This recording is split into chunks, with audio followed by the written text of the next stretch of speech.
महाराष्ट्राचा आवाज आपल्या हक्काचा। अंबरनाथ पार्ले गांव में खुल चुका है एक ऐसा प्रीमियम रेस्टोरेंट जहां आपको मिलता है डिलीशियस फूड साथ एक कॉजी इंटीरियर का आनंद। Welcome to Noon to Moon. हर कॉर्नर आपको अपने एक अलग वर्ल्ड में ले जा सकता है। फैमिली मीटअप्स, गैदरिंग्स या अपने special dinner, non veg to veg, इनके मेन्यू में आपको हर तरह के डिलीशियस मिलते रहेंगे। इसलिए स्पेशल सिंधी डिशेस, जहाँ आपको मिलेगा एक वाइड वैरायटी ऑफ डिशेस, हर एक टेस्ट बर्ड को सॅटिस्फाय कर सके। नवा आवाज महाराष्ट्र न्यूज चॅनल मध्ये आपले स्वागत आहे। तर पाहूया आजच्या महत्त्वाच्या काही घडामोडी। सरकार हमसे डरती है, पुलिस को आगे करती है, या सरकारचं करायचं काय, खाली डोकावरती पाय, या सरकारचं करायचं काय, खाली डोकावरती पाय। उल्हासनगर मधील भाजप आमदार कुमार आयलानी यांच्या घराबाहेर प्रहार जनशक्ती पक्षाच्या कार्यकर्त्यांनी मशाल पेटवून जोरदार आंदोलन केले। शेतकरी कर्जमाफी, शेतमालाला हमी भाव, दिव्यांगांची पगारवाढ या न्याय हक्काच्या मागण्यांकरिता हे आंदोलन करण्यात आलं।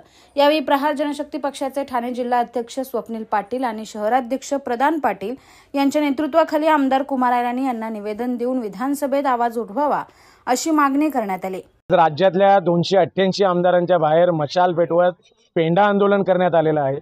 शेतकऱ्यांची कर्जमाफी झाली पाहिजे, दिव्यांगांना 6000 मानधन मिळालं पाहिजे, त्याशिवाय शेतकऱ्यांच्या पिकाला हमीभाव मिळाला पाहिजे, या प्रमुख मागण्यांसहित 288 आमदारांच्या बाहेर आज मशाल पेटवत आम्ही आंदोलन केलेलं आहे।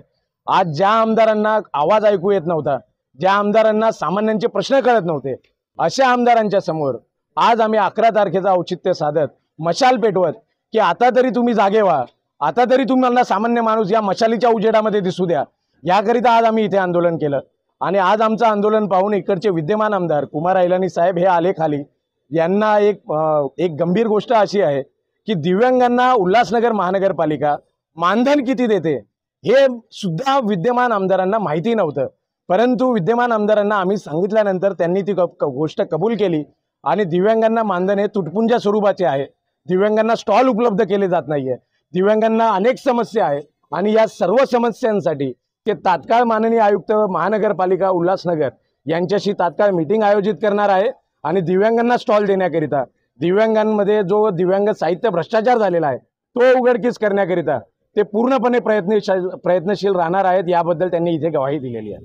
दुसरी महत्त्वाची बाब म्हणजे आमदारांनी आम्हाला आता स्पष्टपणे सांगितलेलं आहे की येणाऱ्या विधिमंडळाच्या अधिवेशनामध्ये ते शेतकऱ्यांच्या बाबतीमध्ये प्रश्न विचारणार आहे। ते जरी सरकारमध्ये असले तरी सरकारमध्ये असताना शेतकऱ्यांना कर्जमाफी मिळण्याकरिता आणि शेतकऱ्यांच्या पिकाला हमीभाव मिळण्याकरिता विद्यमान आमदार हे येणाऱ्या अधिवेशनामध्ये प्रश्न विचारणार आहेत। ही अतिशय आनंदाची बाब आहे आणि हे आमच्या या आंदोलनाचं फलित आहे। इस बड़े डिजिटल दुनिया में हर बिजनेस की एक कहानी है जो सुनाई जानी बाकी है। THRM में हम आपके डिजिटल सपनों को हकीकत में बदलते हैं। सोशल मीडिया से लेकर वेबसाइट्स तक, SEO से लेकर गूगल माई बिजनेस तक, हम आपकी ऑनलाइन प्रेजेंस मैनेज करते हैं, वो भी ऐसे प्राइसेस में जो आपकी जेब पर भारी ना पड़े। उल्हासनगर से लेकर फोर्ट मुंबई तक हम आपके डिजिटल सफर में आपका साथ देंगे।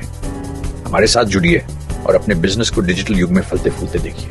THRM डिजिटल मार्केटिंग एजेंसी, जहां से आपका डिजिटल सफर शुरू होता है। बातम्या पाहण्यासाठी चॅनलला सबस्क्राइब करा, बेल आयकॉनवर क्लिक करा आणि रहा सतत अपडेट। तुमच्या परिसरातील काही घडामोडी किंवा समस्या असतील तर आमच्या वृत्तवाहिनीला संपर्क करा आणि तसेच सतत अपडेट राहण्यासाठी आमच्या वृत्तवाहिनीला सबस्क्राइब करा आणि बेल आयकॉन दाबायला विसरू नका।